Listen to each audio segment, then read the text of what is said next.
Kamusta kayong lahat? Welcome sa Heartbeat Doc Channel. Gusto kong magpasalamat sa mga patuloy na tumatangkilik sa channel na ito kasi alam nyo by now na hindi ako masyadong nakakapag-upload ng videos pero salamat pa rin sa patuloy na panonood. And rest assured, yung mga nagko-comments na I will try my best na sagutin sila. Yun nga lang, syempre, yung mga consultations ay hindi ko masyadong masasagot in detail kasi mas maganda pa rin na kung kayo ay magpapakonsulta na yun ay face-to-face consultation sa inyong doctor. Sa video na ito, pag-uusapan natin ang isa sa mga pinakamadalas na tanong pa rin sa akin ng mga patients.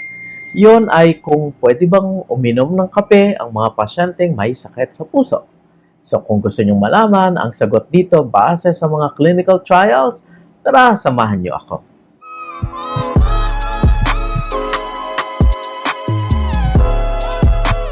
Bawal ba talagang uminom ng kape sa mga pasyenteng may sakit sa puso? The short answer is no. Pwede silang uminom ng kape.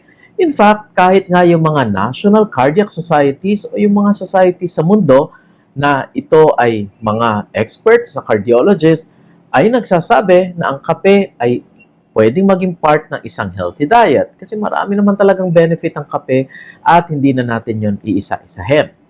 However, syempre, pinaka-importante, may caution pa rin. Ang unang-una ay take it only in moderation.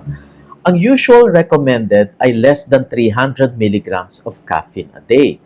So kung i-equate natin yon sa coffee, sa cup ng coffee, o kaya naman dun sa sachet, ay 3 cups of coffee in a day, yung recommended lang na maximum.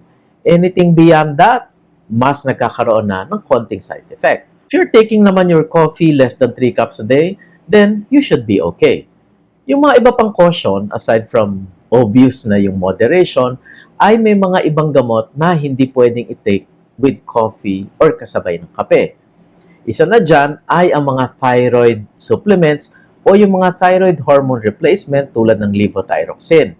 Yan, common yan sa mga pasyente na may hypothyroidism kasi hindi na gumagawa yung thyroid nila, di ba, ng thyroid hormone. So, nagtitake na sila ng thyroid hormones in a tablet. Bakit bawal ito? Kasi pag ito ay tinake with coffee, ay bumababa ang absorption nito in as much as kalahati. So, sayang naman yung medication. Kasi if you're taking 100 micrograms, for example, in a day, tapos you take it with your coffee in the morning, kalahati lang nito o 50 micrograms lang ang mag-absorb ng katawan. So, ibig sabihin, hindi magiging kasing effective yung gamot. Yung isa pang gamot na naapektuhan ng absorption ay yung mga gamot na binibigay sa osteoporosis. Yung mga gamot na binibigay para yung calcium ay ma-absorb ng ating katawan. Yung alendronate, tapos yung mga brands na Bonviva, Fosamax, sila yung mga gamot na hindi dapat iniinom with your coffee. Pagdating naman sa gamot sa puso, ang hindi lang nire-recommend na inumin na kasabay ng kape ay ang mga gamot para sa blood pressure. Although ang kape ay nakakataas ang blood pressure ng panandalian lamang or temporary hindi ito nagiging sanhi ng pangmatagalang pagtaas ng blood pressure or ng hypertension. So yung mga nagsasabi na umiinom kasi ng kape madalas kaya tumataas ang blood pressure, wala pa talagang studies na nagpapatunay na ang coffee ay nakakasanhi ng matagalang pagtaas ng blood pressure. Panandalian pwede. Kaya nga mas maganda na hindi ito isabay sa mga gamot na iniinom para sa blood pressure. So doon sa mga gamot na to, ilan lamang ito sa mga gamot na hindi recommended na isabay sa kape, paano nyo siya ite-take? So pag iniinom nyo ito sa umaga, just take it with water. Tapos yung kape ay i-take nyo na lang later, mga 1 to 2 hours after, para hindi maapektuhan ng kape ang absorption ng mga gamot na to. Now, siguro dapat alam din natin, okay, kung pwede naman pala ang kape sa may sakit sa puso, sino talaga ang mga hindi pwedeng uminom ng kape in the first place? Unang-una, yung mga tinatawag na caffeine sensitive. Sila yung mga tao na sobrang sensitibo sila kahit anong amount ng caffeine, kahit konting-konti lang, na nagkakaroon na sila ng side effects ito. Sumasakit yung ulo, kumakabog yung dibdib, bumibilis ng husto yung kanilang heart rate at nagkakaroon sila ng palpitations.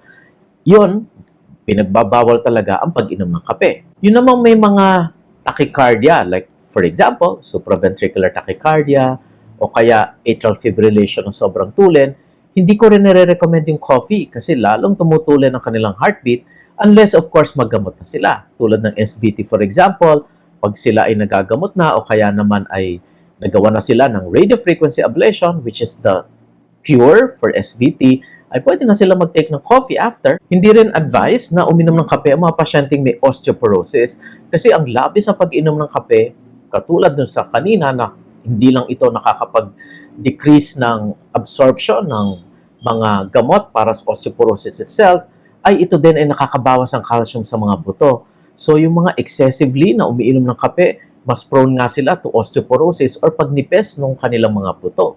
Yung mga pasyente ding medyo hirap ng matulog or insomnia, dapat hindi din umiinom ng kape kasi alam naman natin ng caffeine ay stimulant. Pag sila din umiinom, for example, ng mga supplements tulad ng melatonin, ay hindi din maganda kasi nababawasan yung epekto din ng melatonin pag sila din umiinom ng kape. And of course, siguro last, no, uso kasi sa atin yung 3-in-1.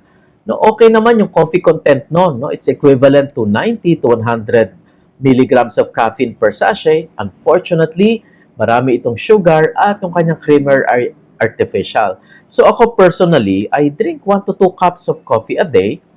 Hindi ako naglalagay ng sugar at ang ginagamit kong creamer ay gatas or milk.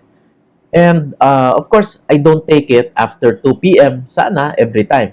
By the way, itatanong nyo rin, which is better? Which is better? Mas okay ba ang brewed kaysa instant?